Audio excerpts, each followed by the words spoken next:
एक दोन मिनिटं sir. Good evening, everyone. On behalf of Pune branch of ICI, I welcome you all on the third day of the GST series on the topic GST litigation trends in GST. And our today's speaker, Sachdeva sir, is with us, and also Sir Vaidya sir is also there with us. To start with, I will introduce our today's speaker. Sandeep sir is a chartered accountant and is enrolled as advocate at Bar Council of Maharashtra and Goa. He is All India rank holder in CA and the University Gold Medalist. He has rich experience of around 2 decades in the field of taxation and various corporate laws. Before founding DServe Legal, he was executive partner with Lakshmi Kumaran and Sridharan attorneys and was heading their Pune practice. Being a litigator, he has successfully argued the matters before High Court and tax tribunals, apart from representing before various tax authorities. He has successfully argued the matters before the arbitration and labor law tribunal as well. He has been involved in resolving issues in respect of various cross-border transactions and advising clients on optimizing tax structure. He has anchored various projects of GST implementations, due diligence, etc. He has played a critical role in various business structuring transactions, including joint ventures, mergers, and acquisitions. He has in-depth understanding in field of automobile, e-commerce, agri-chemical, engineering, IT, and pharma sectors, and has been involved in providing solutions on the recent tax controversies impacting these sectors. He has expertise in providing hand-holding support to the client during complex tax investigation and litigation. He is a regular speaker at various forums like ICI, CII, ASSOCHAM, and Chamber of Commerce. Sir, we are happy that you have accepted to be a speaker, today's speaker. I also welcome our Pune branch chairman, Rajesh Agarwal. Rajesh, I request you to say a few words. Thank you.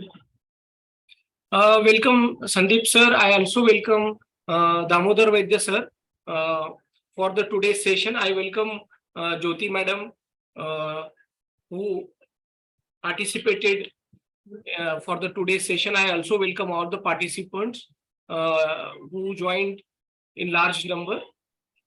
Today's topic is a litigation trend, and I think every member and their team is busy in some or other notices, replying to the notices, handling investigations and all. So this is very, very important topic per se, all the practicing chartered accountant and also in the for the industry. So, and Sandeep Sachdeva sir has a huge experience in litigation, and he will definitely add value to the members. Thank you, sir, for accepting our invitation and joining today. Thank you, Rajesh bhai. I think special thanks to you for giving this opportunity to come and share thoughts with me. My senior colleague Damodar Vaidya sir, he will also be deliberating on certain points. We will jointly do, and I have my other colleague Devang is also with me. He's physically here in the office. He will also share some thoughts. So I think it is always a pleasure to be with my colleagues in CA Institute and share some thoughts and spend time, because it is always a learning opportunity. Because I always believe that books are with everyone. Subscription of the tax journals and tax websites are with everyone. The real treasure is the question. The person who is having the questions, he has a real wealth to capitalize the knowledge of the books. Otherwise, if there are no questions, then this academic knowledge will not, it will just evaporate. So I think I am equally a student. We will be deliberating, and we will be sort of cross-questioning each other. And this will be equally a learning opportunity for us as well from this deliberation. And Rajesh bhai, you are equally authority on indirect tax because you are the knowledge what kind of issues which are coming up. You have a first-hand experience of handling those particular issue. I will definitely say, Rajesh bhai, please feel free to add wherever you wish to add, basis your experience on any of the issues which we have captured in our today's slide deck. So I think with this, we can start. I'll just share my screen.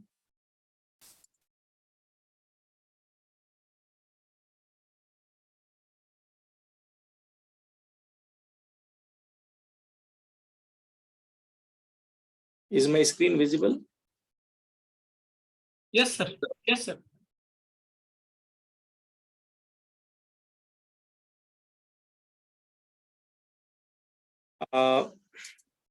So I have not covered only up to GST. We have covered the huge spectrum of indirect tax, and wherever there are some intersection of indirect tax with direct tax, also I have requested my colleague Damodar Vaidya sir to share the direct tax perspective, because there are some issues which we cannot see in isolation. We have to see in a basically holistic manner. So what today we are going to cover. So these are some broad issues which I have captured.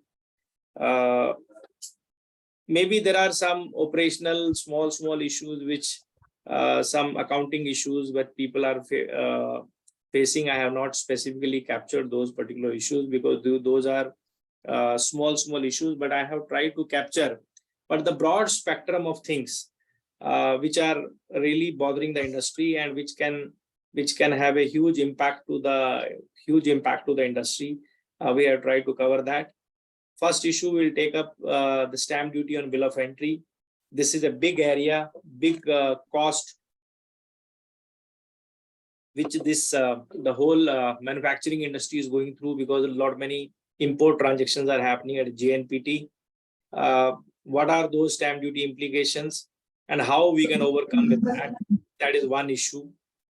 Second, we'll also discuss in detail about classification related disputes. How of late we have come across many inquiries with respect to classification, because classification is a big area, big dispute, and I can say that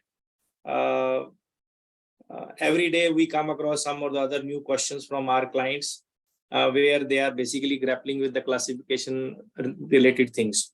So therefore, classification is kind of not only from a customs point of view, but also from a GST point of view, how it is bothering the industry, and especially when we are in Pune, which is automobile hub, and when the endeavor of the authority is every part should go under 8708, so that you can extract the highest level of customs duty and highest level of GST. Where industry is wrong, where the revenue is wrong. I think we will discussing few sample transactions of that. Another issue is with the Supreme Court judgment in case of Northern Operator with respect to service tax on secondment, where Supreme Court said that in case of secondment, it is a provision of service by the overseas group company to the Indian subsidiary, and therefore the service tax is to be paid. The impact of that judgment on GST, because this judgment came in 2022, and when the 5 years in GST have already been passed, what is the impact of that? And it has some intersection with the income tax as well, because we cannot take some position in isolation. So we'll discuss this particular issue as well. There are some ITC related issues with respect to plant and machinery, immovable properties, some other issues which we have really come across. We will discuss that. Then issues pertaining to supplies, composite supply and mixed supply, because there are so many industries, and especially in FMCG sector, and also in a solar sector, many industries are facing issues whether it is a composite supply or whether it is a mixed supply, and accordingly the tax rate is 12%, 18%, or say 28%, say, etc. Then another issue which the whole FMCG industry mainly is facing is with respect to the sales promotion scheme, whether it is a discount, whether it is an incentive, whether it is a what you call discount, incentive, or some third party consideration or some service. And then the cross charge versus ISD, I think this is again a very common issue, and especially when you are having multiple manufacturing locations, multiple business units, how to do a cross charge, whether employee salary is to be added or not. Here also we will spend time. We'll discuss about the judgments, some advanced rulings and some high court rulings on that. And in the last, we will spend time on how to handle investigations, because nowadays we have been seeing that many investigation proceedings are going on. The senior people are being summoned. The industry is really grappling with that. How do we proceed with that? So I think we will spend some time in the last about investigation proceedings, and then maybe we can have some Q&A. You can keep writing your questions. Maybe we'll last 10-15 minutes. We will spend time on that. So now, before I go to the first topic, if I ask Rajesh Bhai whether the Q&A, how much time we should keep, then accordingly we will allocate the time for the rest.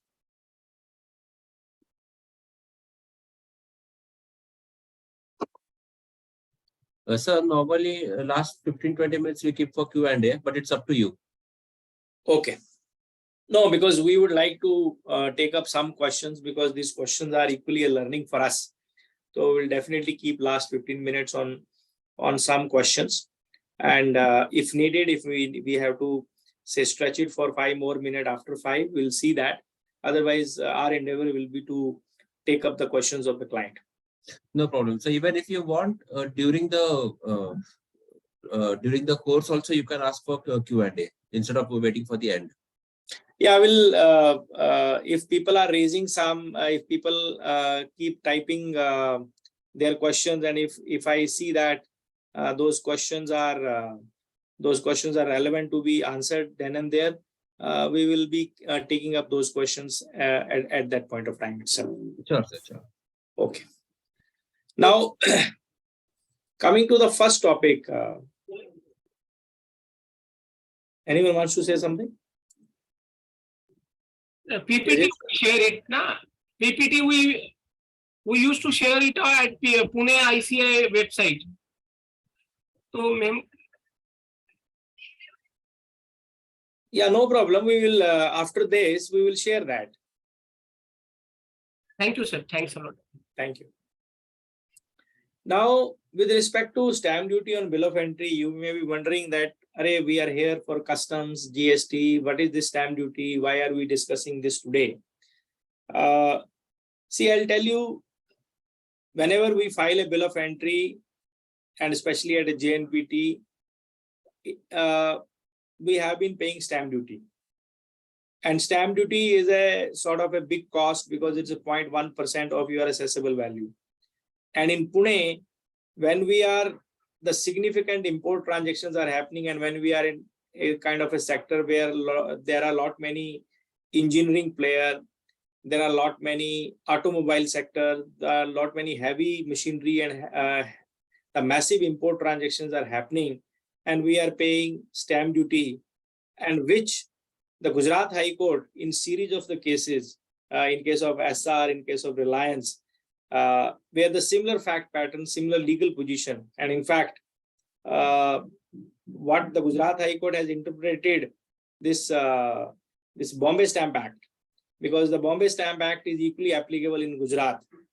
The question before the Gujarat High Court was whether in case of bill of entry, the stamp duty is payable or not. The revenue says bill of entry is a document for you to get a delivery of the goods from the customs. Assessee wanted to say the document for us to get a delivery from the custom is a bill of lading. And bill of lading is not issued by any authority in India. The bill of lading is issued by the parties located outside India. And bill of entry is the only document for assessment from the customs point of view. The bill of entry is not a document for us to get the goods cleared from the customs. And there are some 4 or 5 judgments in case of SR, in case of Reliance, etc. This issue has been settled by Gujarat High Court, and Gujarat High Court said that bill of entry is not a document because to attract stamp duty, it has to be an instrument, and it is not an instrument under the Bombay Stamp Act, and accordingly, it will not attract a stamp duty. And all these matters are currently pending before the Supreme Court. Taking clue from this development, many players, especially in automobile sector, especially TACO, Tatas, and other automobile player, they filed a writ in a Bombay High Court. Bombay High Court has given interim protection saying going forward you need not pay stamp duty. Now it has given a quick saving to the whole industry, because if the stamp duty is not payable for your future import, and the Bombay High Court, in fact, yesterday also there was some tax sutra alert which says that for 3-4 more parties, the Bombay High Court has passed a similar order and given the interim protection to the industry. So therefore, the Bombay High Court is giving that relief. Our recommendation is we should definitely be filing writ in the High Court and get the same relief, so that going forward we need not be paying stamp duty. Stamp duty is not a sanimitable. You cannot take credit. Stamp duty is direct cost to you. Many people asked us a question that if we don't pay stamp duty today, and if tomorrow the Supreme Court says the stamp duty is payable, whether there will be any interest liability or not. We are used to of tax laws like GST, income tax, where interest is automatic, mandatory, but there are no similar provisions in the stamp law with respect to interest. So therefore, and there are provisions with respect to penalty, but if the relief is being given by the court, the chances that tomorrow there will be any penalty, even if after many years the Supreme Court says the tax is payable, the chances of imposing any penalty will be very, very remote, because there are series of judgments which are in favor of the assessee. So therefore, I see that this is a immediate relief to the industry, and wherever the size of the imports are significant and people are paying stamp duty, they should immediately file a writ and immediately get that particular relief in this particular matter. So this is a big issue, direct saving, and our strong recommendation is the writ has to be filed. People asked us a question that why shall we file writ in the matter? Because till now, there is no judgment of the Bombay High Court on this issue. There is a judgment of Gujarat High Court, because once there is no direct judgment of Bombay High Court, so therefore we cannot rely on Gujarat High Court judgment to stop making the payment. For us to stop making the payment, we need to get specific order from the court. Otherwise, had this been a Bombay High Court final order in any of the parties, then anybody can take that relief. But so far, Bombay High Court has not adjudicated finally on the matter. Probably the Bombay High Court may be awaiting the Supreme Court judgment, or it is quite possible that matter may get listed at some earlier date, and Bombay High Court will finally adjudicate this matter. So therefore, our recommendation is industry should definitely take the benefit of this particular legal development which has come. So Rajesh bhai, any specific comment you want to make, because you have been hearing the industry on this very issue?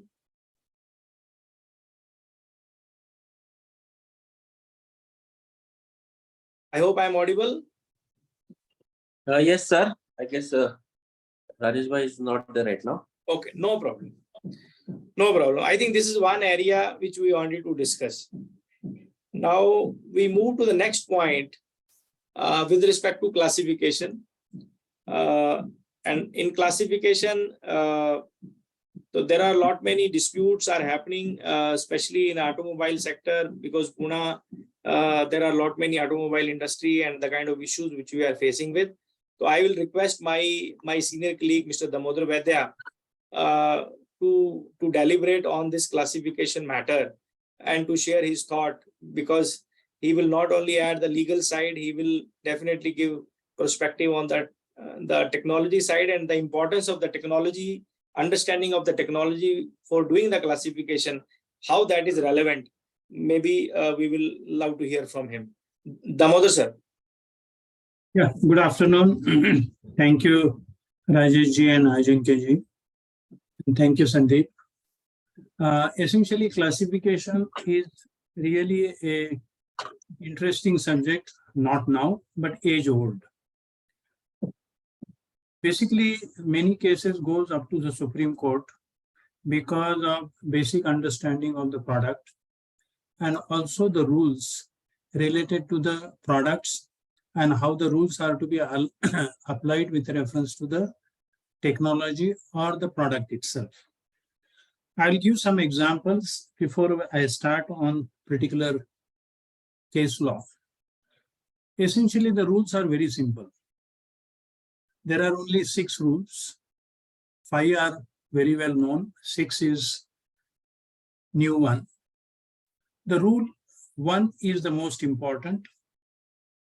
So rule 1 says that for determining the classification, terms of the heading, terms of the chapter notes, and terms of the section notes are critical. So I think on the rule 1 itself, all the classification is determined. Rule 2, 3, 4, they are to be used in hierarchy manner. That means if the rule 1 is not helpful to you, you go to rule 2, otherwise rule go to 3 and then to 4. But in 99% of the cases, rule 1 is sufficient to determine what should be the classification. The complication comes because of the simplicity of rule 1. The rule 1 says that the terms of the heading, and you know how many headings are there. There are 99 chapters, and in each chapter, if you see the headings and subheadings, they run into thousands. So the terms of the heading should be very clear. Second part is that the chapter notes and section notes. So we have to give the meaning to the section notes, and within the section note, the chapter notes. Keep this in mind, why the controversies in the classification happen so frequently. In fact, this is the subject where the jurisprudence is in abundance.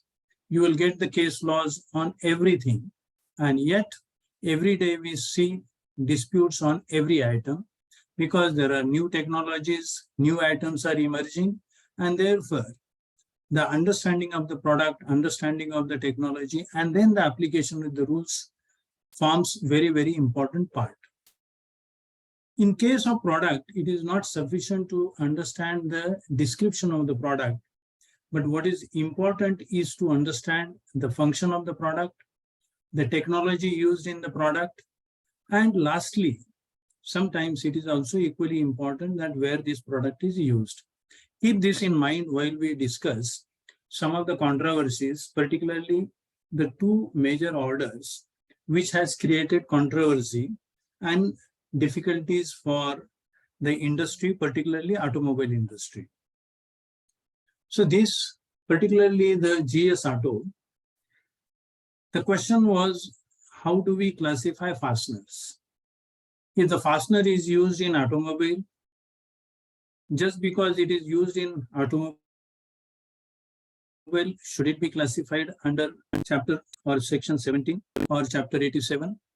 Or because it is fastener and it is made of steel, should it go in the particular chapter under the fasteners or parts of the general use? Now coming to this question, in GS Auto, the sequence that they have had, because the chapter notes or the section notes of section 16, it starts with what are excluded, because it gives what will not be classified as parts, or what will not be classified under chapter or section 16, which is essentially chapter 84 and 85.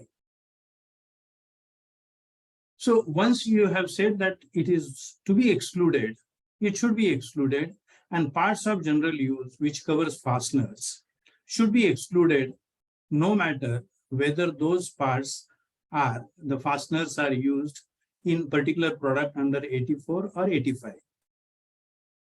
But GS Auto particularly overlooked that sequence and decided that that sequence should be avoided, and instead it should be classified based on the principal use and not based on the exclusion. After the JS Auto, the Westinghouse came, and in the Westinghouse, it's a larger bench decision. 3 judges decided on the classification of a relay. The relay normally should be classified under chapter 85, 8536 or 37. But the assessee pleaded that it is specifically or exclusively designed for railways, and therefore it should be classified under section 17. And the judges agreed to that. In fact, the revenue lost on that. And the correct classification should have been under chapter 85. Because chapter note 1, 2, and 3 of section 17 are very critical. It says that what are excluded from classifying as a parts. And it is very clearly says that all the goods under chapter 85 should be excluded from classifying under section 17. That is, it should not be classified as parts of the railways. And yet Supreme Court decided that since it is principally used, it should be classified as parts of the railways. Now, this Sir, sorry to intervene. I think people are facing challenge with respect to the screen. Can someone help me that how, what way I should project my screen so that they are able to see the screen fully? Somebody from the technical side? Reshma? Reshma madam? हो sir. काय sir? कुछ help करेंगे कैसे screen देखें? Because I think screen full screen दिसत नाहीये. Shift F5. Shift F5. You have to press 2 keys, Shift plus F5. I'll do that. Shift F5. I have done that. Again, you have to share the screen. Sir, I guess the screen sharing is. Is it okay now? No, sir, no, sir. Do this now. Shift F5. I have done that. now you do it. Earlier, the other screen was visible.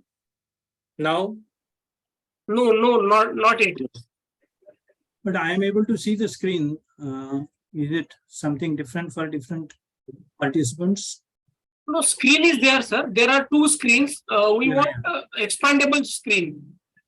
Acha, acha. Can you put it in the slideshow, Sandeep? It is better, sir. It is better now.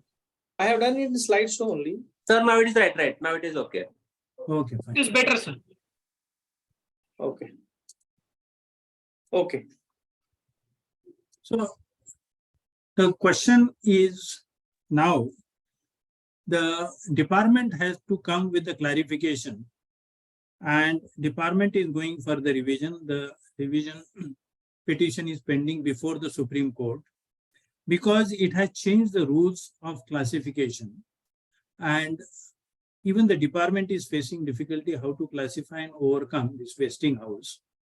But we have taken the decision that we will classify as per the normal rules, and we tell client that if you face difficulties, I think it is better to challenge that very particular order of the Supreme Court. And why these controversies happens in most of the classification issues, even in the Supreme Court, because when both the parties argue, essentially the Supreme Court decides based on what arguments are made. So unless and until you argue not only on the rules of classification, but also on the facts, or the facts particularly related to the product, it is very difficult for the Supreme Court to appreciate the facts and then do the proper classification. And this is what you will find in most of the controversies or the decisions of the Supreme Court. I will not take more time on this. In abstract, it is better that we see some of the examples. And with that example, I think what I'm saying, things will be a little more clear. So Sandeep, can you take to the next slide? So I will just first explain some of the things that what we do generally in the industry. The industry practices is generally give shortest possible description on the invoice or on the bill of entry. So bill of entry, what you see in the picture, it's a temperature sensor. The product picture or image is also shown on the slide.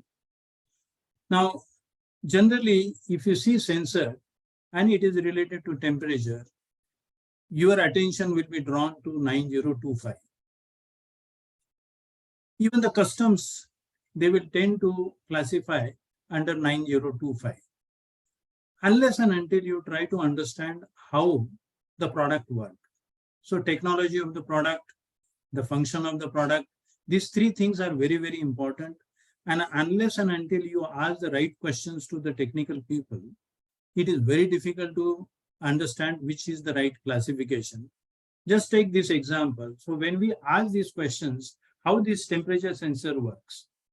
So the answer comes that temperature sensor works on the variable resistance principle. It's a variable resistance. It is used in the circuit. And as the temperature changes, the resistance varies proportionately.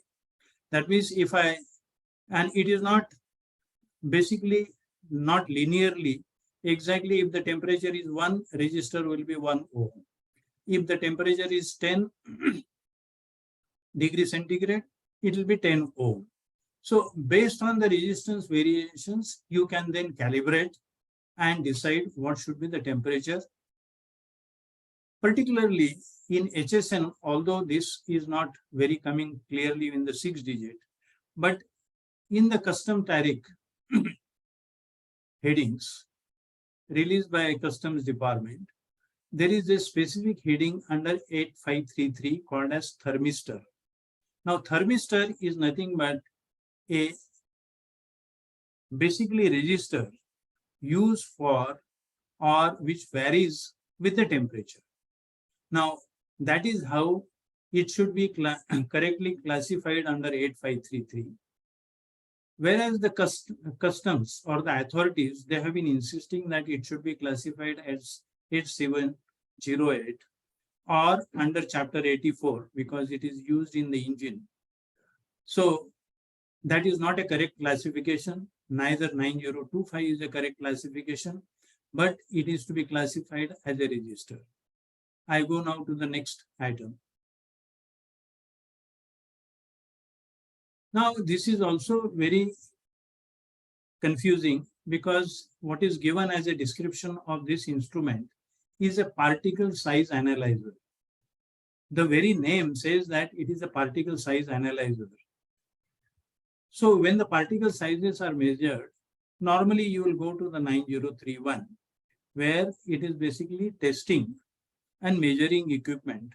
And there, all the miscellaneous equipment for testing and measuring, including the particle size, are included here. But if you understand the technology, how the instrument works, it does not measure, first of all, the size of the particles. It is very difficult to measure the size of the particle, whether particle sizes are in microns. And it is not necessary to measure the particle size, but it measures the range of the sizes. So it is basically the particle size distribution is measured, and it is measured by the diffraction techniques using the laser light. So any technology which is using the laser light and diffraction, you'll find that it is a correct classification is under 9027, which is basically for analyzing the sizes of particles which are small in size, and particularly these are used mostly in the pharmaceutical industries. And that is how the understanding of the product helps you to correctly classify, not only correctly classify, but persuade and convince the customs authorities. I think most of the times, even the department or the customs authorities gets convinced if you are able to explain to them how the product works and why it should be classified under a particular heading. Sandeep, next. Now, what is the name given here is a regulator. That is the name given to this product, regulator. But if you really understand from the technology person, you will find that yes, it is a regulator, but the primary function is to convert AC into DC. So it takes the AC input and converts into DC for charging the battery. And while charging the battery, it regulates the output of the DC. So regulation is a subsidiary function. The primary function is conversion from AC to DC. So although the name given is regulator, essentially its function is AC to DC. Therefore, neither it should be classified under 8708 nor in 9032. The correct classification is a converter, which is basically 8504. See the difference it makes it. And unless and until you discuss and understand the function without going by the name given to the product, you will be able to save a lot of trouble, particularly either exposure of paying the duty, higher duty at a later stage, or paying the lower duty from the beginning itself. Duty should not be the criteria for classification because duties sometimes go up, sometimes comes down. Our advice to our client is that first classify where it fits rightly. Once that is done, then it's a peaceful journey for the business continuity, and then you are not carrying any risk, either overpaying or underpaying. Sandeep. Next. Now, this is another telecommunication product. It's a RF filter, radio frequency filter. The question is that whether it's a product by itself or it's a part. Whether it should be classified as transmission equipment through air or by wire. Because 8517, it is a telecommunication by wire. 8525, it is through air, through spectrum. It is a wireless transmission. 8517 is through wire. 8517 also includes through wire as well as wireless, as long as the product is suitable equally for wireless transmission as well as through wire transmission. The question is that the first we have to decide whether this product is purely wireless or it is a combo. So that is the first understanding to decide whether it should be 8525 or 8517. The second question should be asked whether it's a product or it's a part. And that is where the understanding of various questions and convincing is required there. So ultimately we found, based on our questioning to the client, that it's a part and it can be used both for in the wireless as well as for wire transmission. And therefore the right classification should be 8517 7090, that is parts, and not 8517 6290, which the department was insisting on. Sandeep, next. Now this is a very simple product. These are heat shrinkable tubes. So what you do is that when you connect two wires, you take out the sleeve and expose the copper wire and twist the copper wire. We do it day in, day out in our house. And we put the sellotape, but in industry, you cannot use the sellotape. You have to be safety conscious. Your product are safety regulated. So therefore, you use the heat shrink tubes. And the heat shrink tubes are designed to cover this exposed part of the copper wire. And when heated, it shrinks and fit tightly on the exposed wire so that there is no risk of electric shock or electric leakage. Having understood this, the question comes, is it an insulator, or is it an article of plastic, or is it a part used where the wire is used? So these are the questions that are posed, and these are regular questions which are posed. But ultimately, we have to go, what is the essential function of this? And the essential function is an insulation. We are using this shrink tube as an essential function, as a shrink tube for insulation. And there is a specific entry of 8546 and 8547. However, there is a slight difference between 8546 and 8547. 8546 are insulating products or material which is used for insulating. You see those polysilicon products on which the wires are hanging on the transmission wires. Those goes into 8546, and 8547 is a fittings, and therefore the shrink tube will go as 8547, and that is how it should be classified. Next item. Now this is a hose clamp. Generally, you will find that the customs or anybody would press you to classify as 8708, because these are regularly used in the automobiles to clamp the wires, to clamp the hose pipes. So ultimately, we have to go by what is the rules specified in the classifications, and ultimately we convince the department that it should go into 8326 or 8307. The department agreed, but it still persuaded that why don't you classify under 7307, and we found that it cannot go in 7307 because 7307 it has to function as joining the two tubes. It does not join the two tubes. It only functions as fixing, securing hoses or tubes to a particular permanent fittings there. And therefore, the correct classification is 7326. So this is how it should be classified. Next item. That's all. So from this point of view, you would understand that if you take this case before the department itself, you don't have to take your case higher ups to the tribunal or to the High Court or to the Supreme Court. Essentially, it's a question of understanding the product and convincing persuasively to the department, and you can really save the issues of delay in the customs or the exposure in terms of higher payment of duty at a later stage. I don't say that you have to do it for every item, but apply this Pareto's analysis or 80-20 rules and at least high volume consumptions. I advise that everyone should get it audited, all these items, so that you have conviction that nowhere you will get into the cobweb of these particular classification issues. Yes, Sandeep, please go ahead. No, thank you very much, sir. Rajesh Bhai, and to all the participants, I must say that with respect to classification, it is not only important to understand the law, it is to understand the technology. And with our experience, we can even question the engineers.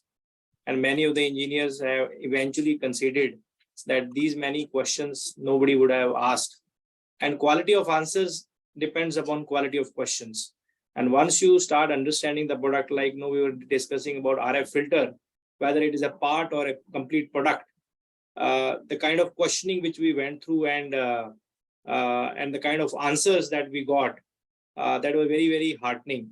So therefore, classification is invariably we found a mistake in the description given by the engineers itself, because they have given their shortcuts. And one thing which really made us very much worried and concerned, that even CHAs are the one who are deciding the classification. I'm not undermining their capability, but the point is their 90% of the time goes in operations and handling the operational part of it. But these are highly technical things, and to expect that they will be doing the right classification. They will only see the description used by company A vis-a-vis company B. Product may be different, description may be same. If products are different, description is the same, then there are serious issues if we are analyzing the classification basis that. So that is point number one I want to mention. Second point I would like to mention that it is not only customs, but it is GST. And there are small difference in the rate schedule given in customs and rate schedule given in GST, and especially with respect to parts. So therefore, if a particular product is classified under X tariff from a customs point of view, classification will not change from GST point of view, but whether the rate will be applicable to that sort of a minute verification and minute reconciliation with the GST schedule is also needed, because there are some entries which looks like similarly worded, but there are minor differences. So if there are minor differences, the product will go into the residual category. And once it will go into the residual category, then the 18% tax rate will be applicable to that. So that sort of a thing. And because of classification, many other disputes have also come up in GST, whether raising the debit note, if there are old tax disputes, whether the credit is available or not, if I raise the debit note today. And because of some investigation issue, the tax I am paying, the differential tax I am paying, whether that will get denied under sections because of section 17, which says that if there are investigations and ultimately demands have been issued under 74, then the credit will not be available. So therefore, classification per se is a very wide gamut, which covers not only customs, it covers GST, and it covers the credit also. So now moving to the next point. One more point about classification, Sandeep. Is the concessional rate of duty. When such notifications are there, they also add some more conditions in addition to the classifications, and that needs to be also looked into. And those conditions are very specific, which are over and above the HSN classification. Just a point. Please proceed. Yeah, just to add, those exemptions are adding to the spice. Yes. Because and generally, whenever there are exemption notifications, and as a tax professional, if there are no exemptions, we will not have any work. So exemptions are really a matter of the big issue for us and the big area of practice for us. So therefore, more the exemptions are, the more the chances that we may have questions. Okay, moving to the next point, secondment of overseas employee. Now, I thought this issue is closed and over because after the Supreme Court judgment, but of late we have come across many questions and queries from many of our clients, and we thought, let me share it with you, because we all know that in secondment, even the Mumbai tribunal in many matters, Volkswagen, Honeywell, and so many other companies, GM, Lear, we got a favorable ruling saying that in case of secondment by the overseas group company to India, that transaction will be treated as an employer-employee transaction, and therefore there will not be any service tax. And ultimately, Supreme Court in 2022 said that there is a provision of service by the foreign company to the Indian company. It is a manpower supply service, pre-negative list and post-negative list also, it is liable to tax. In fact, the Supreme Court not only decided on a merit of the matter, but also said even in case of revenue neutrality also, they have not given any positive judgment on that particular point. Now, the transactions are the same, business is same. Now people proceeded on the same basis, and in our Schedule 3, the transaction between the service provided by the employee to the employer are not taxable. And people proceeded on a basis that this arrangement continues. And once this arrangement continues, therefore, we are not liable to pay GST on that. Now, because of this very judgment, many clients started getting a notices from the Revenue Authority and GST Authority saying that what are the tax treatment you have done for these particular transactions. And accordingly, in some cases, there are audit inquiries or some demand notices, and some cases the audit is yet to be completed, etc. So people are really having an issue that what shall we do? Are we really liable to pay tax? Are we not liable to pay tax? At least at this juncture, because there are certain set of arrangements which Supreme Court has analyzed. To say that all the transactions will fit into that, that will be wrong.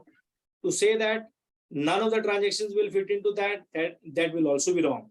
So therefore, there can still be some scenario where those transactions will be liable to GST.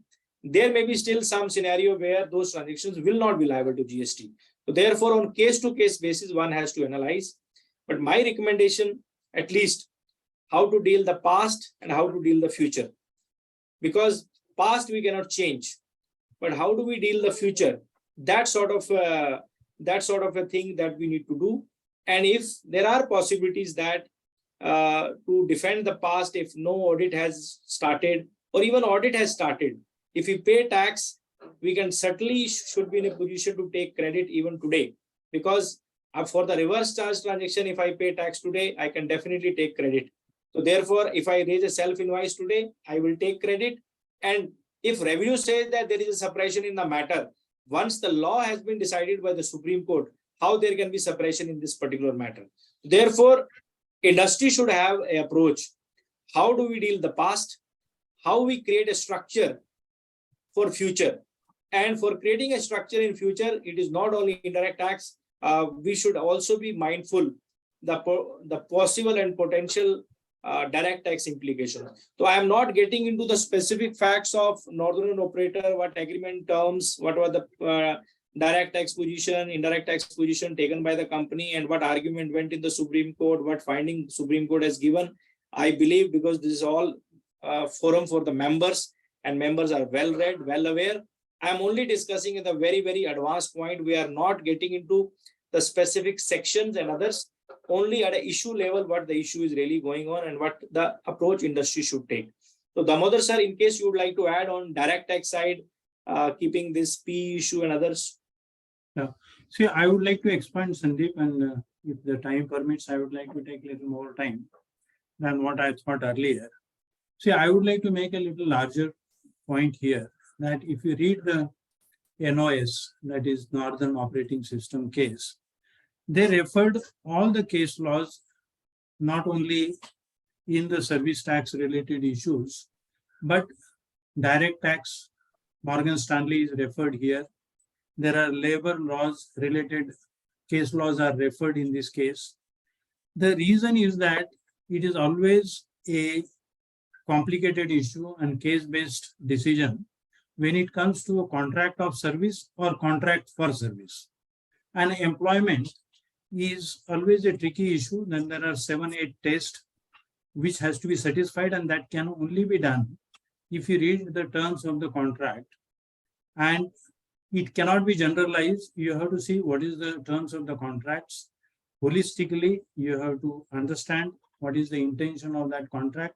And based on that, you decide whether it is a contract of service or contract for service. Having said this, when it comes to service, there is an interplay between what you take the position in GST or indirect tax and what position you take it in direct tax. And we have seen always such problems that generally in the companies, sometimes there are two people who take independent decisions without knowing what the left hand is doing and what the right hand is doing. And for that purpose, particularly for services, direct tax is very, very complicated when it comes to cross-border transactions. The services mainly first have to be understood whether it is a technical service, whether it's a business service, or whether it is in the nature of royalty.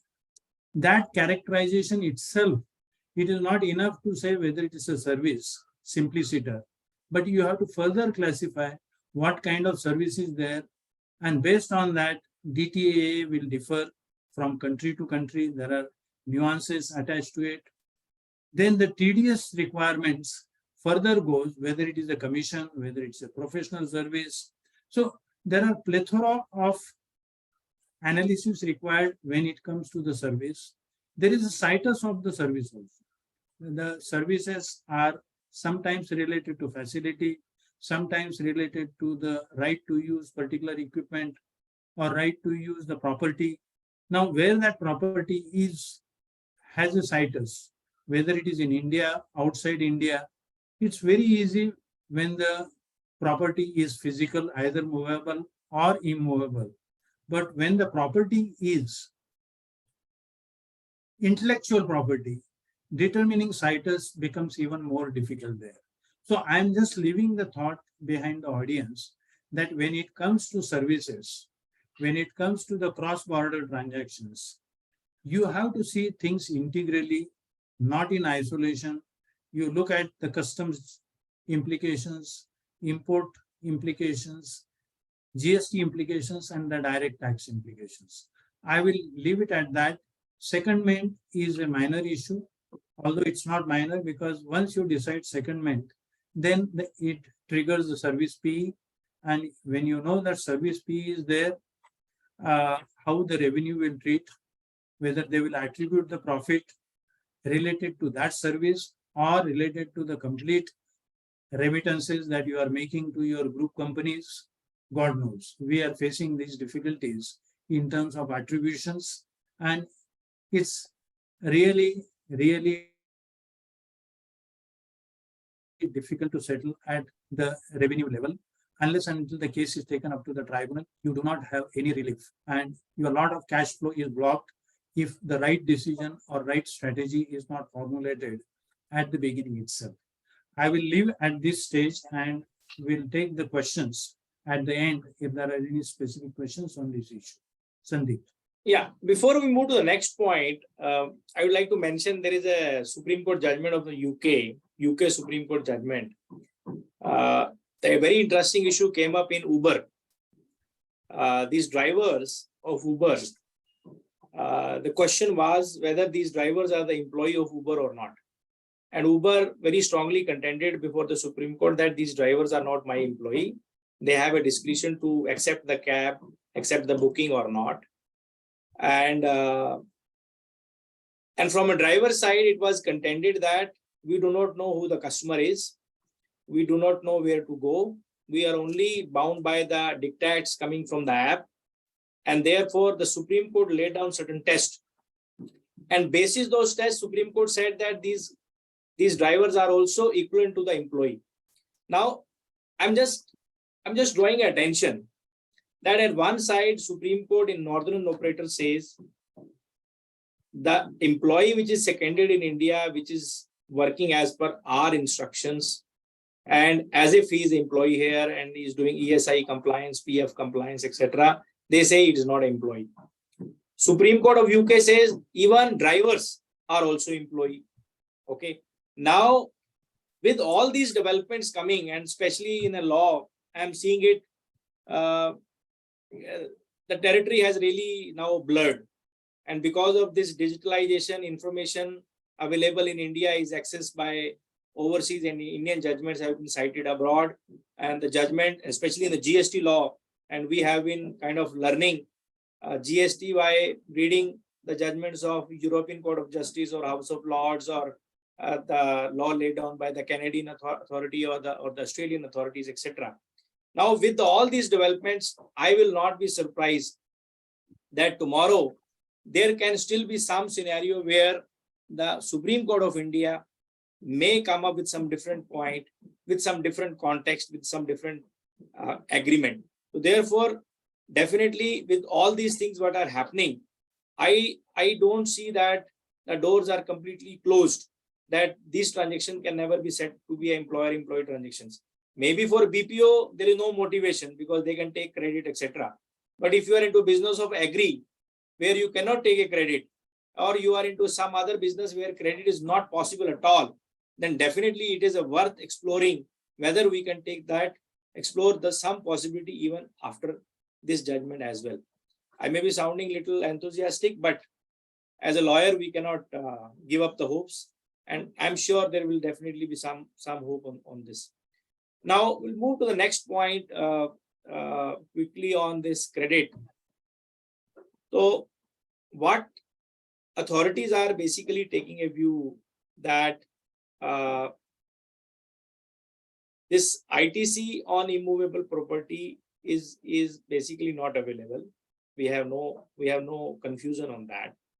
But since it is not available on immovable property, even on plant and machinery also, they say the credit is not available. And the bigger question is coming whether the lift is a plant and machinery or not. Whether the furniture or whether some electronic devices, whether this firefighting equipment, whether this HVAC, whether this centralized AC, whether this AC, whether these particular things are also entitled for SANVIT credit or this credit under GST or not. That is the question which is really grappling, which most of the cases what we have seen, invariably these questions have been asked, and invariably the notices have been issued saying the credit is not available on these items. The way section 17(5) is worded, since the exception has been created for plant and machinery, what is the status of plant and machinery, whether the plant and machinery is movable or immovable, that won't make a difference. Now there is a definition given of the plant and machinery under the Act. It is a equipment, it is a apparatus, it is a machinery, it is a plant. Okay. If particular transactions really fits into these expressions, if particular machine really fits into, or particular equipment really fits into that particular expression, it uses the expression apparatus, equipment, and machinery. Now, if something fits into that, and what are the dictionary meaning given with respect to these expressions? What are the court's rulings, especially in excise law? They have dealt with this particular expression, and they have decided whether these are can be said to be apparatus, equipment, or machinery, or there are sales tax ruling, or there are other general ruling dealing in this particular scenario.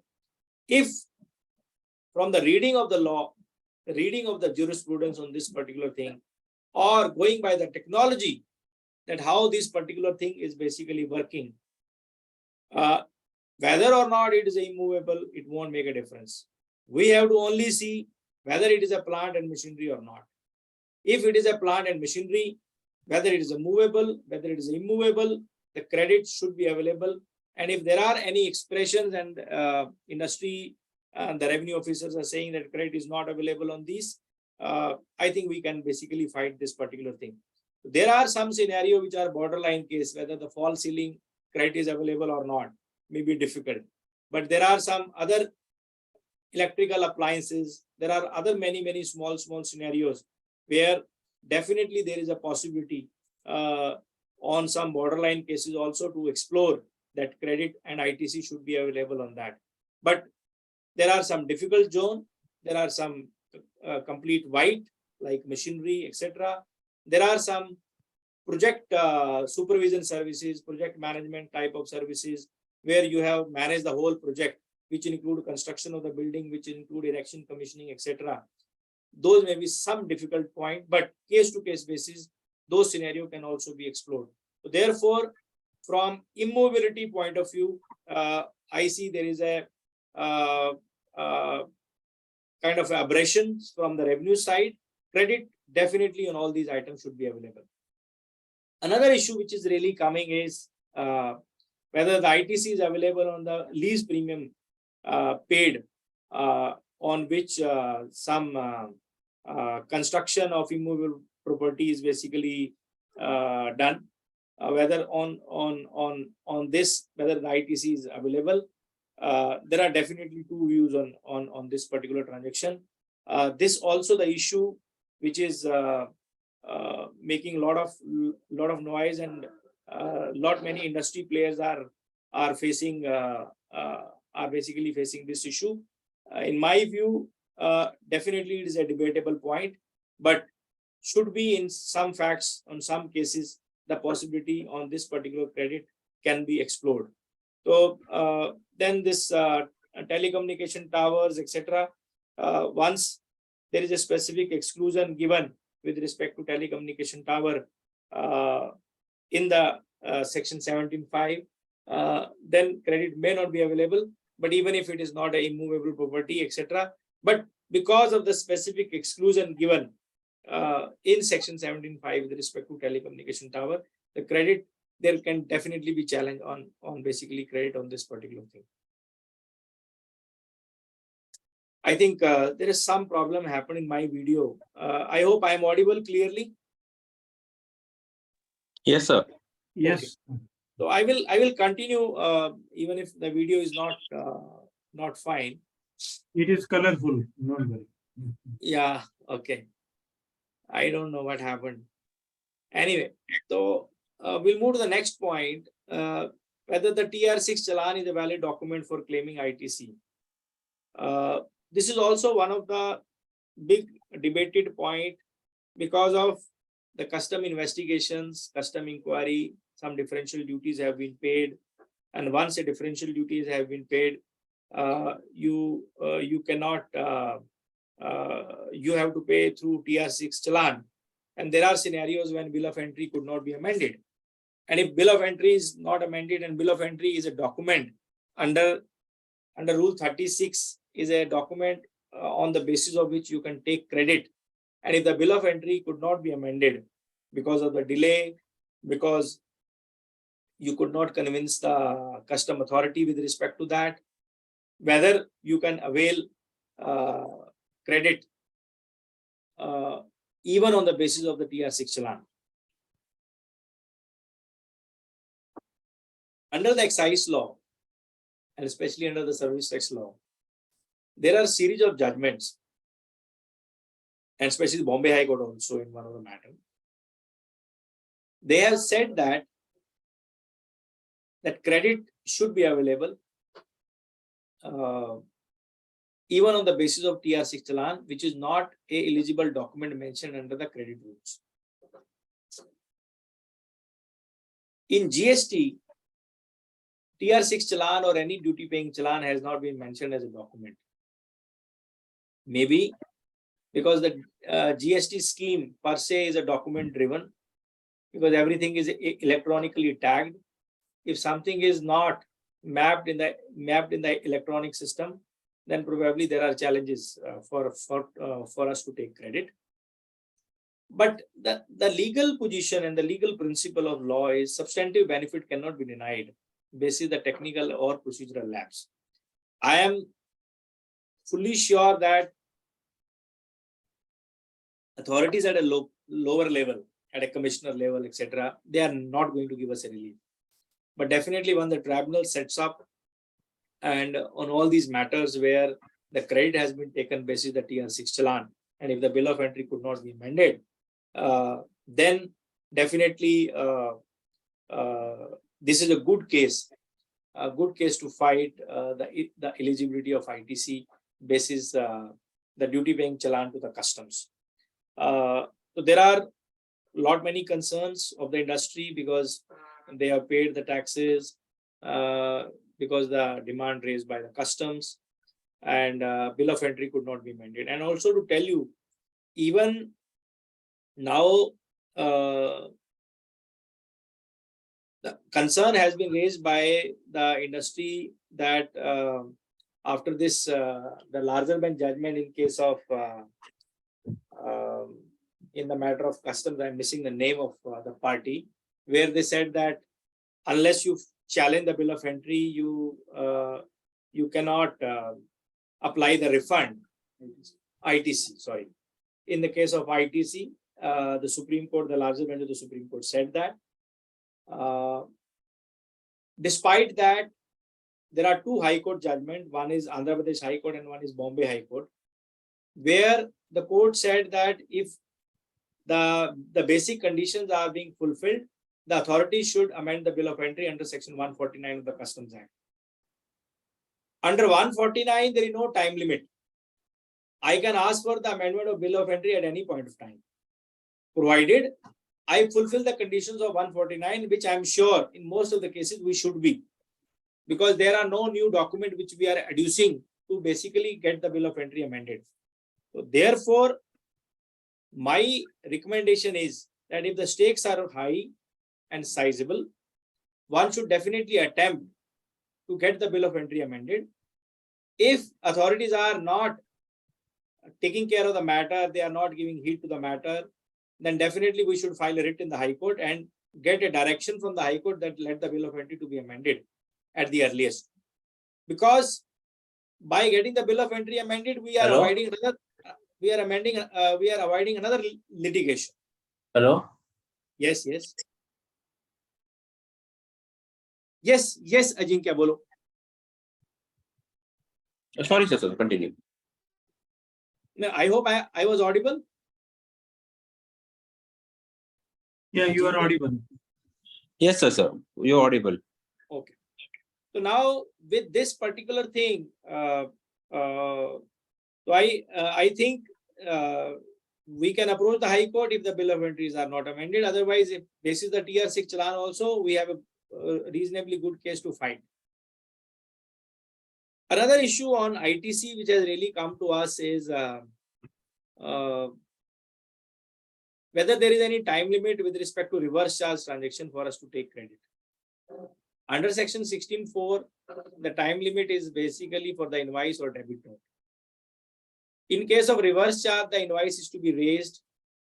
It is basically a self-invoice.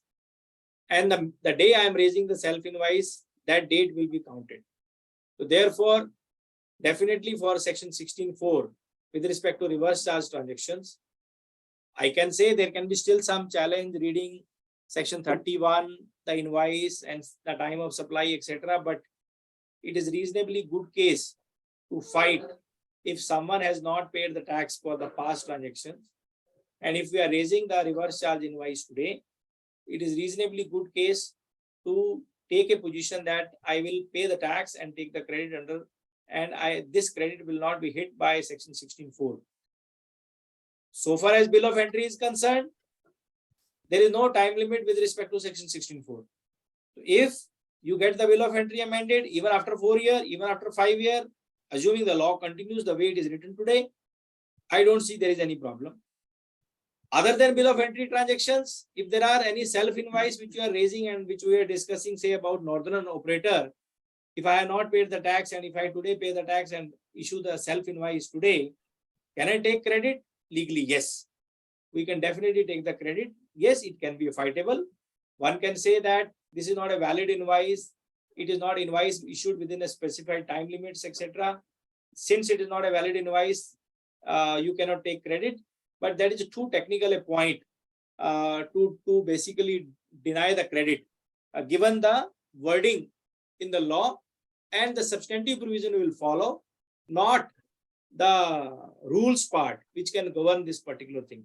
So I strongly believe that even in these transactions also we have excellent case to fight the eligibility of the credit.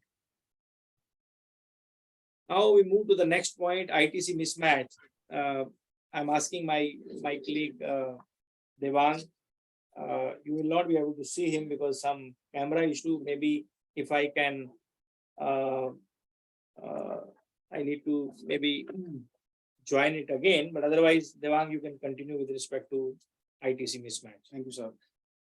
ITC mismatch between the 2A and 3B has been a very pain area for the business because genuine credit has been denied by the authorities on the ground that there is a mismatch between 2A and 3B, right? And that mismatch can be on account of where supplier has not filed the returns GSTR1, but they have filed 3B, or they have filed their returns, but there are some errors in their GSTR1 returns where the credit will not be reflected in the 2A, or their supplier has wrongly mentioned the GST number of the recipient.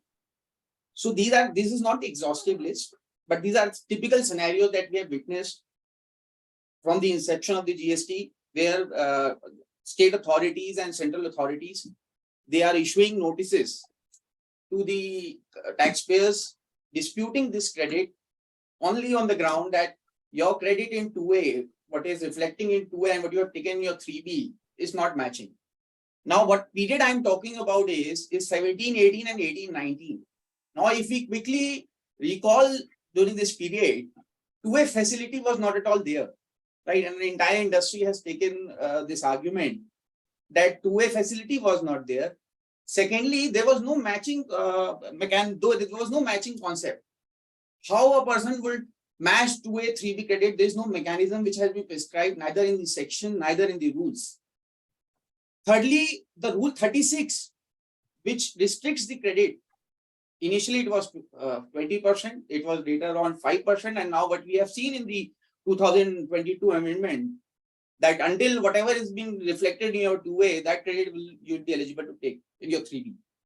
Now, this rule 36, which restrict the credit, was inserted with prospective effect.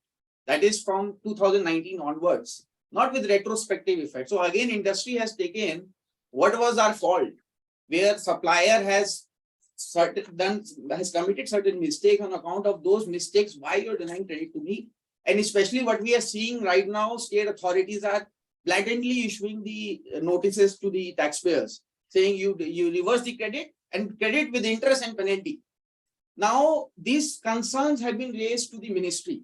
Now, I'll say it's a welcome circular, I'll say, to a certain extent, where now CBIC has taken into the representations with respect to the credit for the period 17-18 and 18-19. Now, what important aspect which has been taken care in this circular which has been recently issued is of December 2022, where they have taken note of all these suggestions which were made by the industry, and they said that there's in these cases you can submit the CA certificate or the cost accounting certificate, provided that the differential value, ITC, that the differential credit value, if it is less than 5 lakhs, then you can submit the cost accountant certificate. Now, what that certificate will certify? Again, that is the question. That certificate will certify the condition of 16(2)(c). Now, what is 16(2)(c) says? The payment of tax. Payment of tax by the supplier. Now, that condition has to be certified if you want, because that proper officer is now not only will be looking your eligibility of 16(2), but you can also, to support your claim, can also submit this CA certificate or the cost accountant certificate. But again, the moot question is, how would I ensure that the supplier has paid taxes to the government? Again, that thing has to be certified by the cost accountant certificate. So to that extent, this circular has provided some breather for the industry for the period 17, 18, and 18-19. So this. Yeah. So now we'll move to the next point. Recording in progress. I will maybe you can see the PPT little later. I'll just disconnect and join from here. I will move to the next point.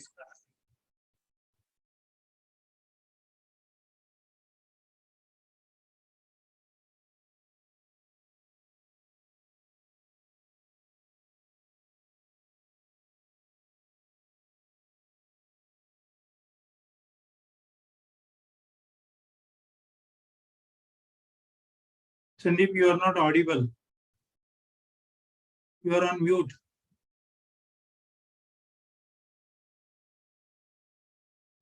Just 1 minute, sir. Just 1 minute. I'm just rejoining from the computer. So there was some camera issue which I was facing. Just a minute.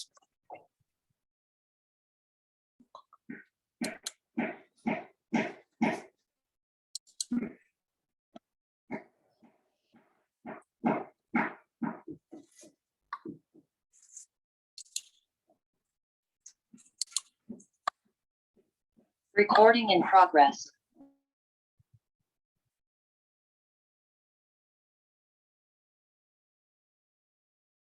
Hello. I think there are still some camera issue. Okay. Am I audible now? Yes, you are audible. Yeah, sorry. Is the screen visible? Yes, it is visible. If we can enlarge it, find it out, because Yeah, is it okay now? it is much better. Now there are some supply related issues which really the industry is grappling. There have been many advanced rulings. I will not go and repeat that for the employer-employee. I think there is some typo error. It should be from employer to the employee. It's written employer to employer. Whether any recovery on account of food, transportation, with or without consideration, or there may be some recovery, there may not be some recovery, whether those transactions are taxable or not. There are many advanced rulings have come saying these transactions are not taxable. Recently, some advanced ruling has come from Bangalore, where they said that this transaction is taxable. I am seeing it. There can be some possibility that there may be some changes. Going by the strict reading of the law, probably to say these transactions are not taxable may be a difficult thing. But the rulings are in favor. Wherever there is a possibility, one can take the benefit. But the larger question is, assuming today I get a ruling from the advanced ruling authority saying this transaction is not taxable. And if tomorrow there is a high court ruling for some other matter, for some other client, to say this transaction is taxable, then what will be the fate of my ruling? Whether my ruling will continue to hold the field, or we will be governed by that high court ruling or the Supreme Court ruling. I really do not know the answer today, but definitely that is also a law. But this is a commitment between me and my assessing officer. But tomorrow, High Court says something else. What will be the impact of that? I think that situation sooner or later we are going to face. So therefore, we should definitely have that answer of these questions. And if we get an answer that today, that some benefit which we are today enjoying, tomorrow there can be chances that I may get a negative ruling from a high court, or high court may decide for some other party negatively, I should be ready with my answer today. Otherwise, there can be some difficulty tomorrow. That is one point. Second issue of ESOP. If there are ESOP given by the employer to the employee, whether those transactions are taxable or not, there is a difference between transferring the right or creating the right. In case of ESOP, it is basically creation of the right. Those transactions should not be taxable. But there is possibility that the ESOP is not given of the company where you are employee. The ESOP may be given of say parent company or say other flagship company of the group. What will be the implication of that? Even that is also a sale of securities, because you buy the security either from the company or from the market and you give it to the employee. You may give to the employee free of cost. But that is again a transaction in securities. And if those transactions are taxable, the tax is payable, otherwise it will be not. Many issues have been recently settled by the recent circular on penalties, liquidated damages, and today also some more clarification has come to this particular effect. So therefore, the controversy with respect to some penalties, some liquidated damages or some damages, whether those transactions are taxable or not, some clarification has come. But there are still many transactions which are specifically not covered in a circular, but a genesis has been given in that circular. My sense is probably if you are able to establish that a transaction is more like a negative supply. Negative supply means it is not a supply, it is basically deterrent in nature. If the transactions which are deterrent in nature, those transactions should not be taxed. So therefore, this particular issue fairly I am seeing getting settled. But if there are still open points, definitely those things can be explored. One question which one client asked. Yes, sir. You want to say something? No, your video is not appearing, for your information. Yeah, no, I am also struggling for my video. Okay. Now, another issue which has really come up is this package scheme of incentive. Someone asked a question whether the package scheme of incentive, the benefit that we are availing, whether that on that do I need to pay GST? So I asked him, what service you are providing to the state government? Setting up of your own plant, there is absolutely no service.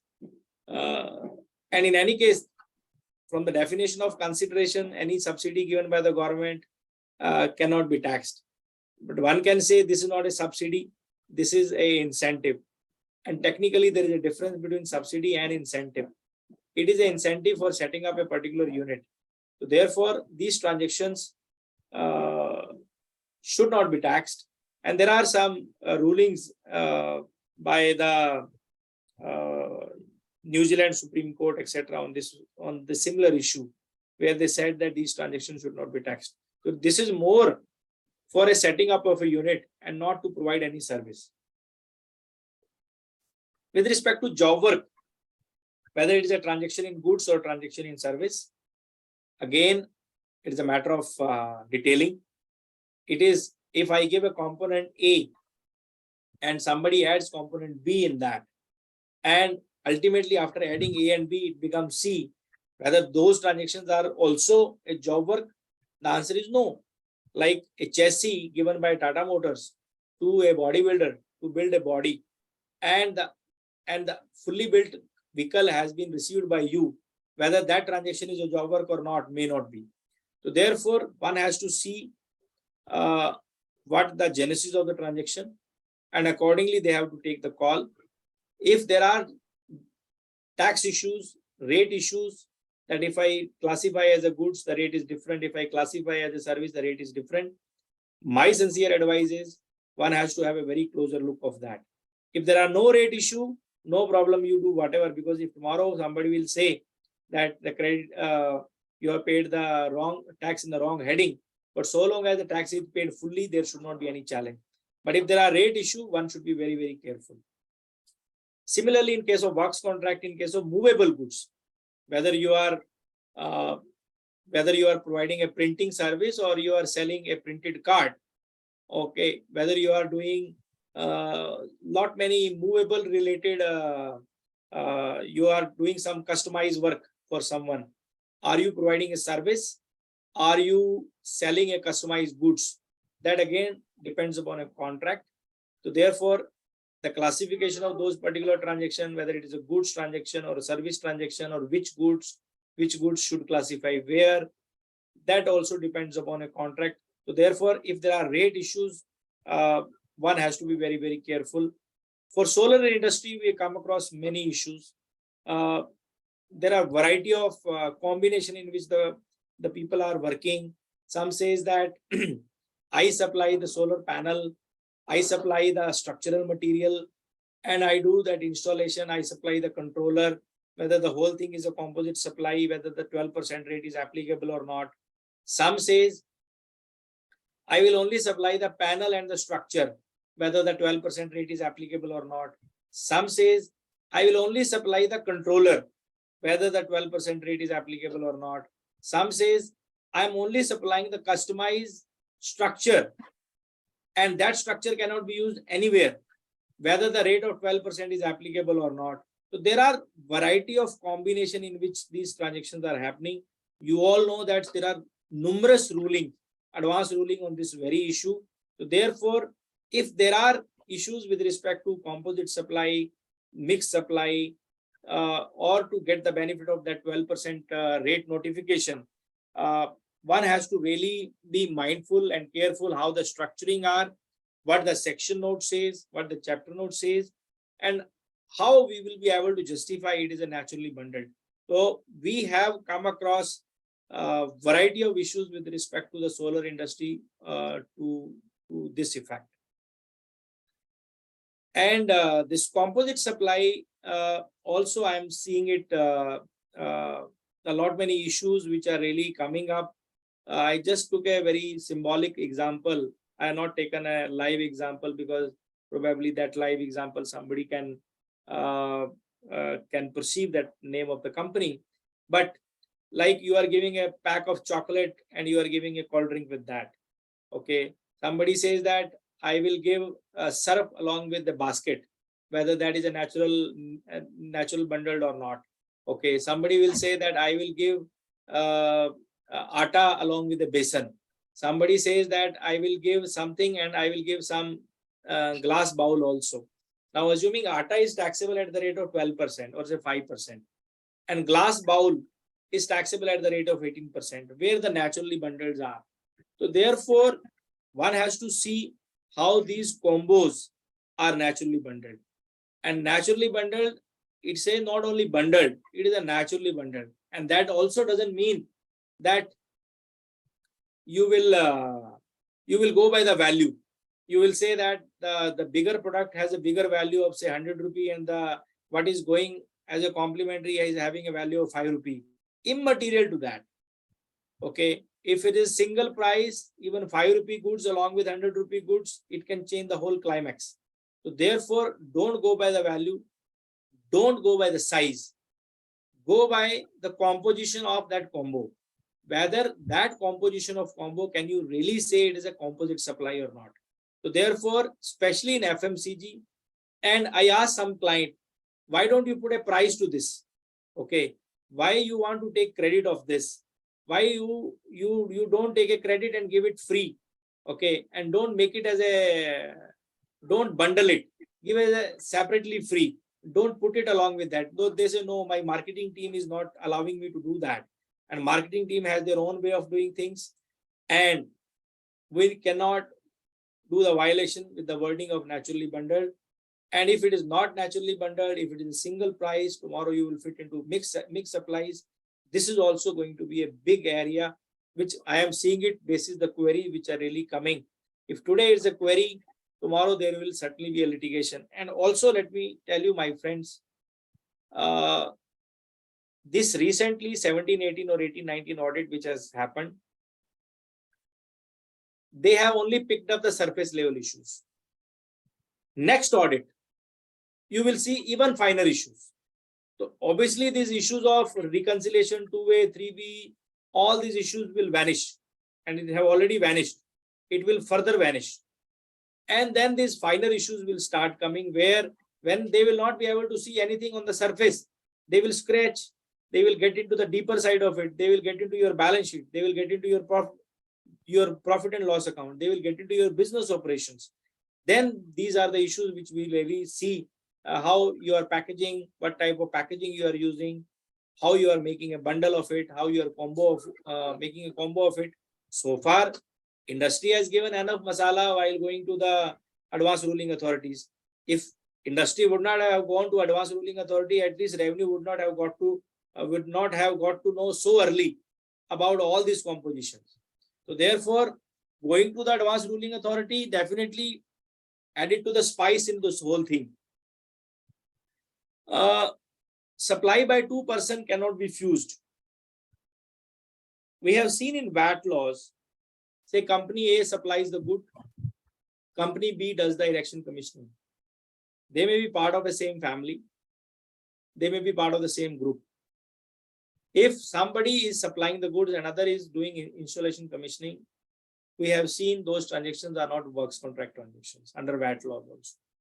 Same principle should be applicable in the GST law also. So long as we are able to establish that these two companies are working independently, these two companies have agreed as independent price, definitely the supply made by 2% cannot be fused to make it as a single supply.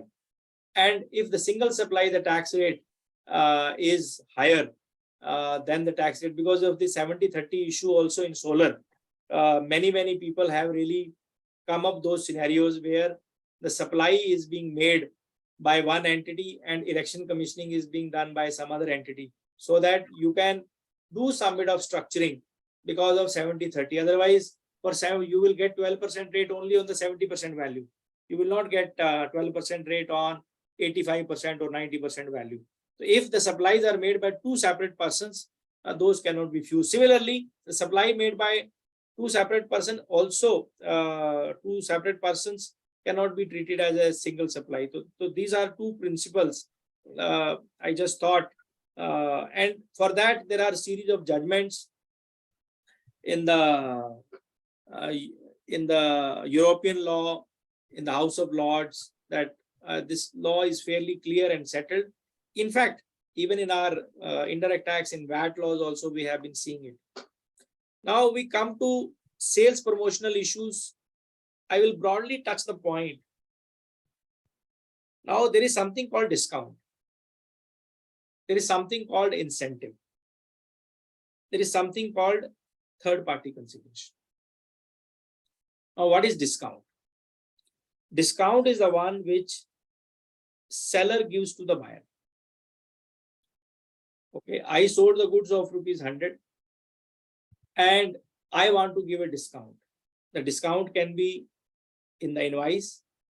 It can be, the discount can be year-end discount. The discount can be if you are reaching to a certain threshold, or discount can be seasonal discount. So there are variety of discounts, but the way our businesses are being run, these businesses are not run typically in the phrase which is used in a tax law.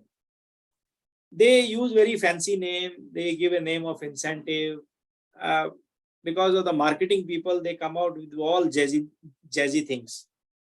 And that sometimes complicate the whole thing.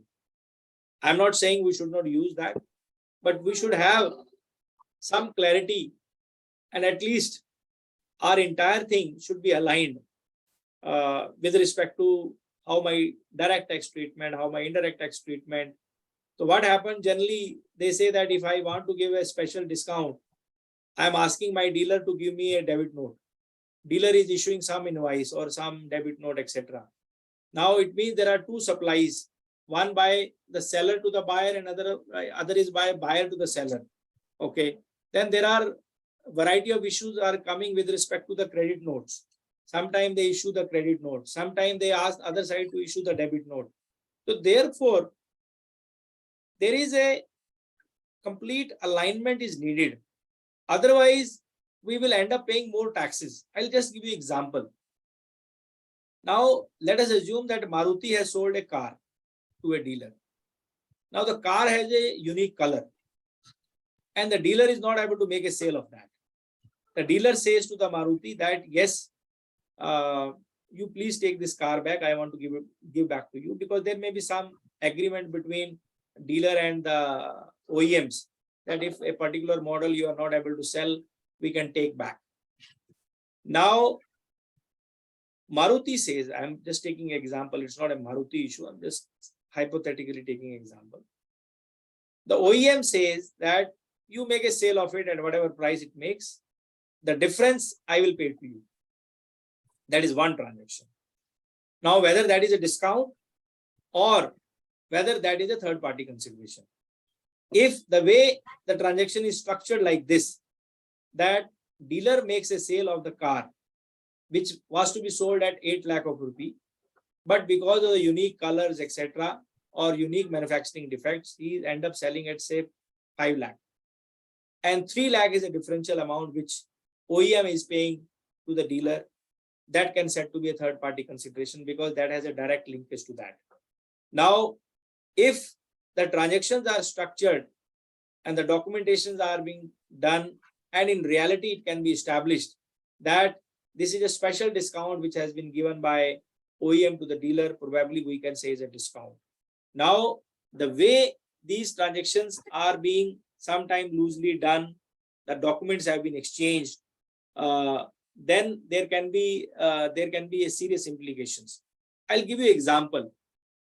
Now, going by this very example, assuming OEM is your client, the dealer sold the car at 5 lakh of rupees. He will charge GST on 5 lakh. For 3 lakh, he will issue invoice to the OEM. Okay. Now, for OEM to take credit, because it is a transaction in goods, for me to take credit, I should receive the goods, but goods are not received by me. I will not be able to establish that the goods have been received by me. Therefore, on 3 lakh, if he charges a tax as a transaction in goods, then OEM will not be able to take credit. So that is why one has to really understand whether it is a transaction in goods transaction in service, it is a discount, it is a commission, it is an incentive. And if you loosely put all these words and you do whatever the documentations you are basically creating, and you keep on issuing the service invoice or the goods invoice just to comply the one side of it, then not actual giving a 360-degree evaluation whether the credit is available or not, whether the TDS is to be withheld or not. We have come across a very similar scenario where there are complications both from direct tax side and also from indirect tax side. And ultimately, it was a big mess. So this is also, and many questions, queries are coming of the department into this side. One should definitely have a closer look at it. Damodar sir, in case you want to add about income tax side, basis your experience. I think we have too many slides to cover, so I will Yeah. not take your time. I can only say that in sales promotion is an umbrella term.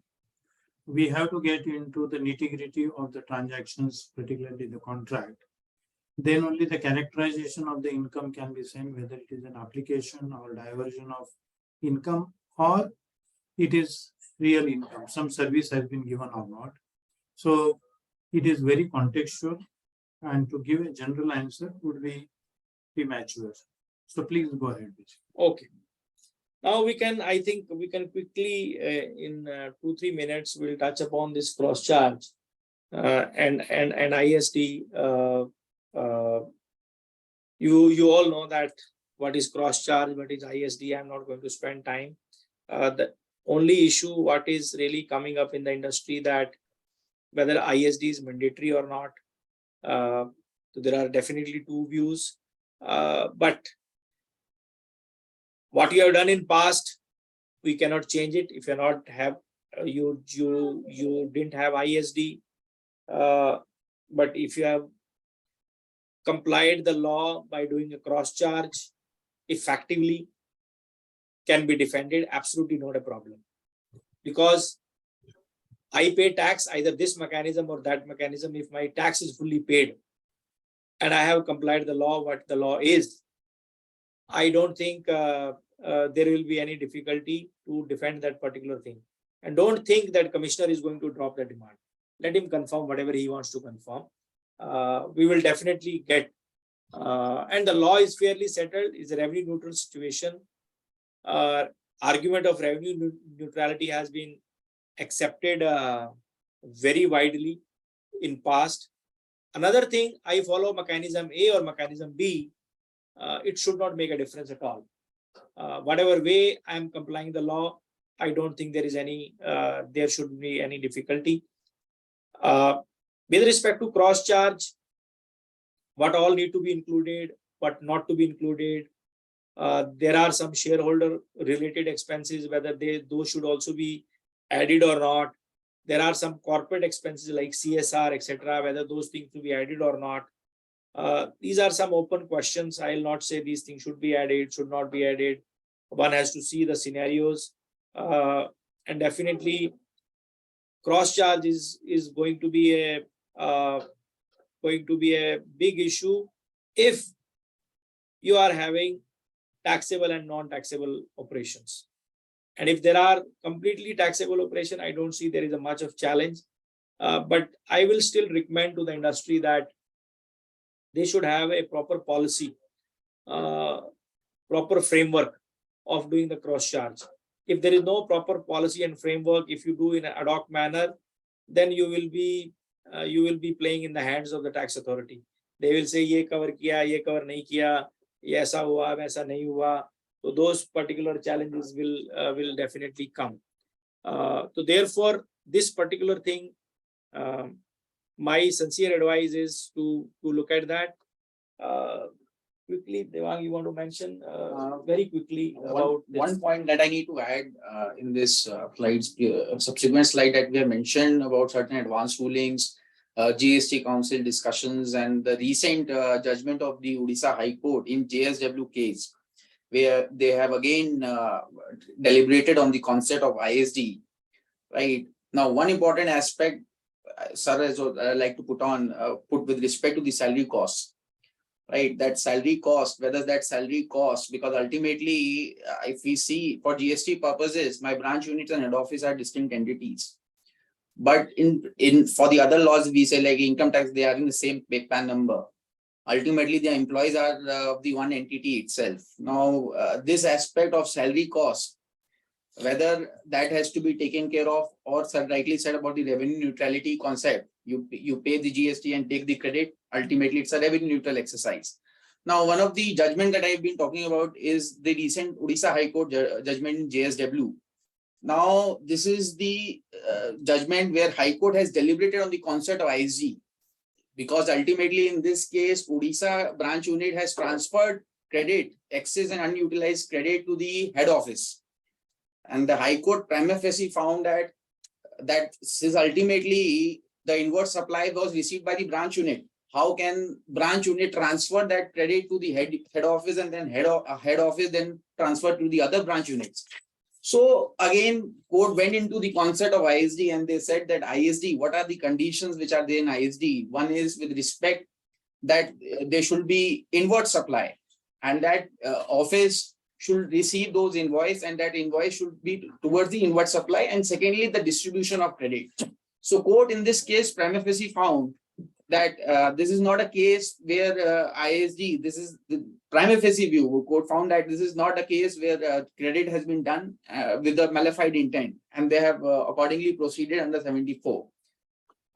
With this, I think, sir, Yeah, this important judgment of Odisha. yeah. Thank you. I think now we'll go to the next point. Very quickly, we'll touch upon that. I'll not go to the bullet by bullet, slide by slide. How to handle during investigations. Many clients have raised the question, who should attend the summon, who should accompany the officials. What we saw and experienced that we should avoid a panic. We should thoroughly analyze the matter. We should know where we are strong, where we are weak.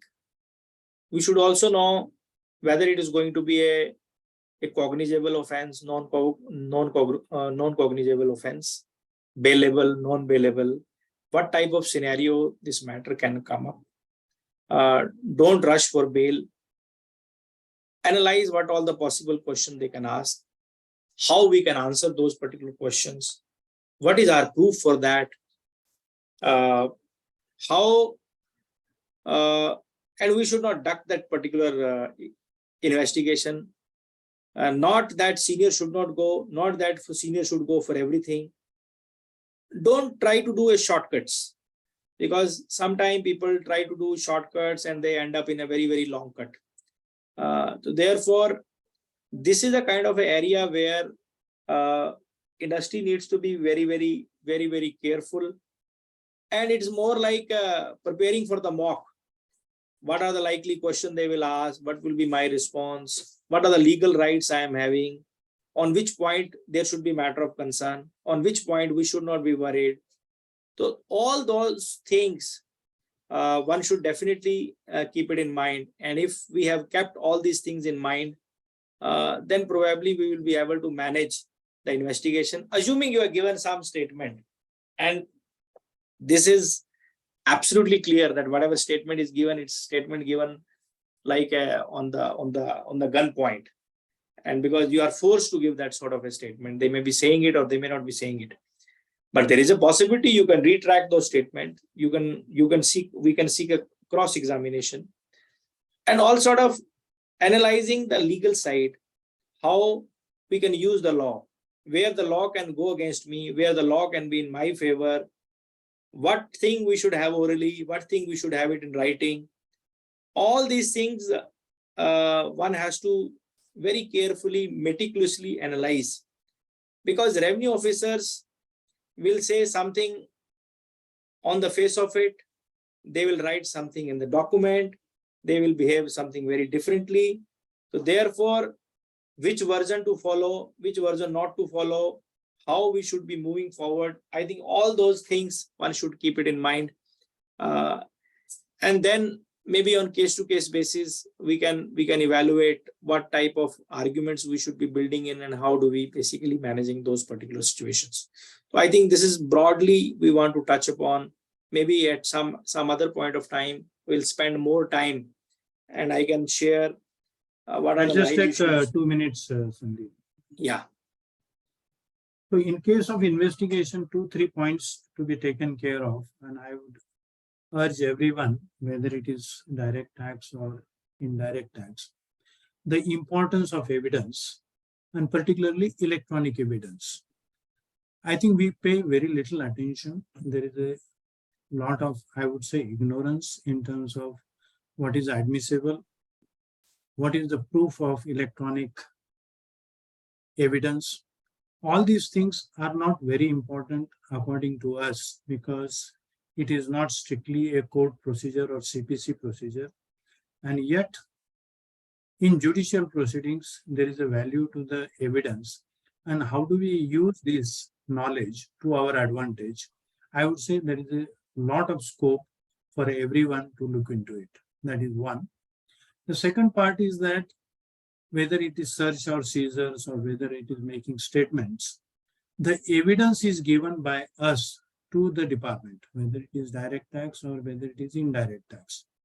So while giving statements or giving documents, we have to be very careful that what document or what statement we give it. And what Sandeep has said earlier, don't get panic, have sufficient time for you to think what is legally advisable to give it and what is not advisable to give it. Make up your mind and show that you are fully cooperating with the department. That will go in a long way to have your successful litigation process in your favor. I will rest with this. Continue. I think that's all. Now we can take up questions. I have to disconnect my computer. I have taken it from my phone now, but will be happy to take question if someone can read, which probably I will not be able to read it now. Yeah. If anyone has any questions, you can kindly type in the Q&A section. Rajesh bhai, you can correct us if there are any area where you sir, had. You have covered exclusively. Initially, I thought you stuck on classification, but later on you have covered all the points, including supply and ITC, which are really important, normal practicing CA point of view. नहीं हम तो chartered accountant community में बात कर रहे हैं तो CA के पॉइंट कैसे भूल सकते हैं? Yes sir, yes sir. And I myself is a chartered accountant, so I know what really can be paining and the most relevant. No, but Rajesh bhai, your inputs are always very important because I know what type of question really come across to you and how the overall width you are having in terms of network connecting and knowing and reach. So that is why the inputs from you is always very important. Thank you, sir.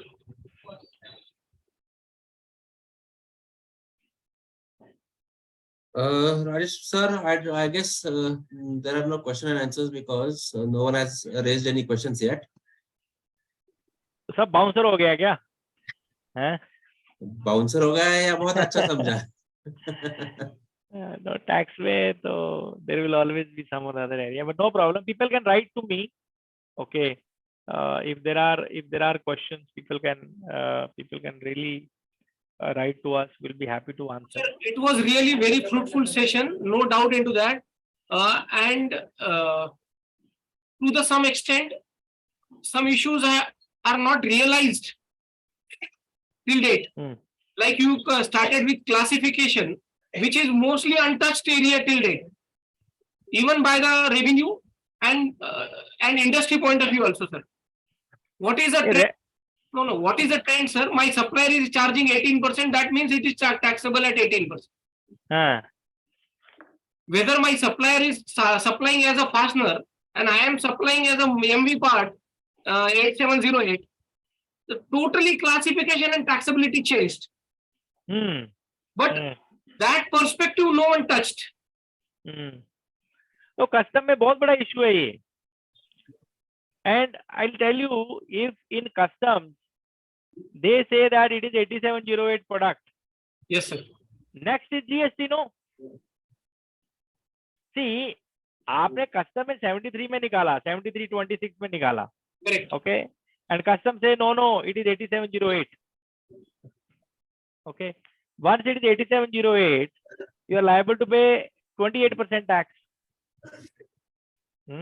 Sir, last तो एक बार custom में आपको order मिल गया कि it is 8708, GST वाला वही notice पकड़ के आपके पास आ जाएगा कि now you have assessed under 8708, why don't you pay the differential GST on that. ये सब जुड़े हुए हैं.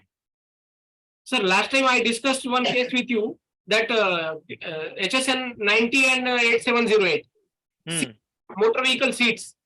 Correct, 94. Yeah.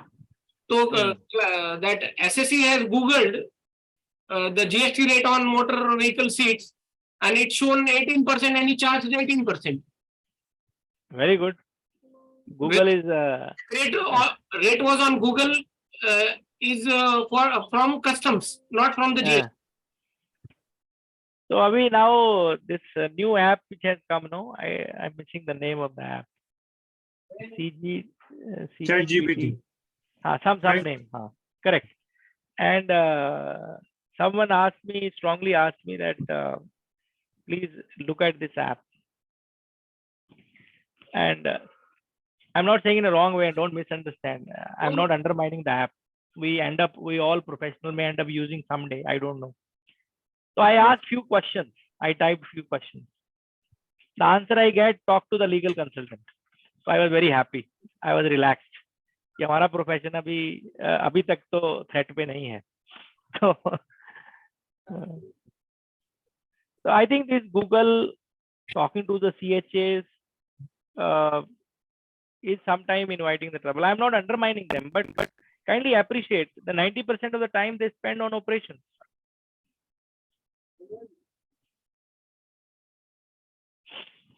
I think someone asked the question. So there is one in cross charge whether it is salary of directors taken in calculation. पूरी salary का ही मुद्दा है अभी तो. इस सैलरी पे टैक्स लगना चाहिए, क्रॉस चार्ज ऐड होना चाहिए, नहीं होना चाहिए. There are divided views. Some people are saying that these two advanced rulings are saying that it has to be added. If the full credit is available, then it is immaterial. If credit is not available, then definitely it's going to be an issue. On case-to-case basis, this particular position can definitely be explored.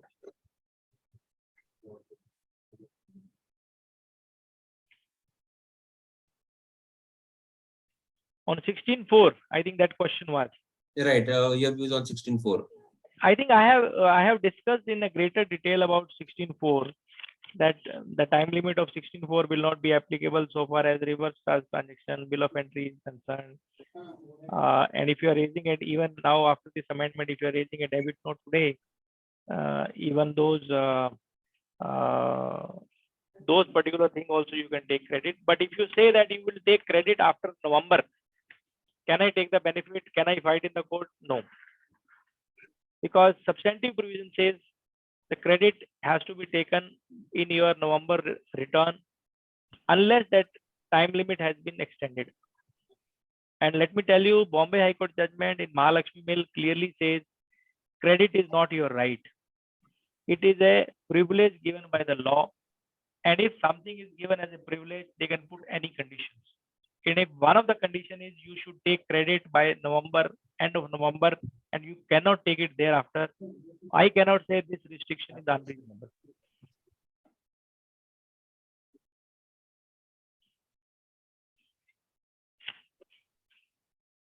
So I guess so then we are done for all the questions. Then I request Rajesh bhai. Yes, sir. I request you to kindly conclude by giving vote of thanks. You propose. You propose. Okay. Sir, today's session was really a fruitful one. And to start with, in the beginning of the session, you said that we all are students and we should be continuously learning. And yes, if we think about GST is day to day, there's something new things are there. So on daily basis, we are learning some new things. And otherwise, there are many issues also that we all are stuck. And I'm really grateful to you, sir, and to Damodar Vaidya, sir, also on throwing lights on the critical issues like classification and others. So on behalf of Pune branch of ICI, I see Ajinkya Randive and on even CA Rajesh Agarwal, sir, our chairman, we thank you for sparing your time and being available today and lighting on many issues. So thank you, sir. Thank you. Thank you. Thank you. Thank you. Thank you very much. Thank you very much. Thank you, sir. Looking forward. Thank you, Damodar sir. आपको भी बहुत बहुत धन्यवाद. Thank you. Thank you. Thank you, sir.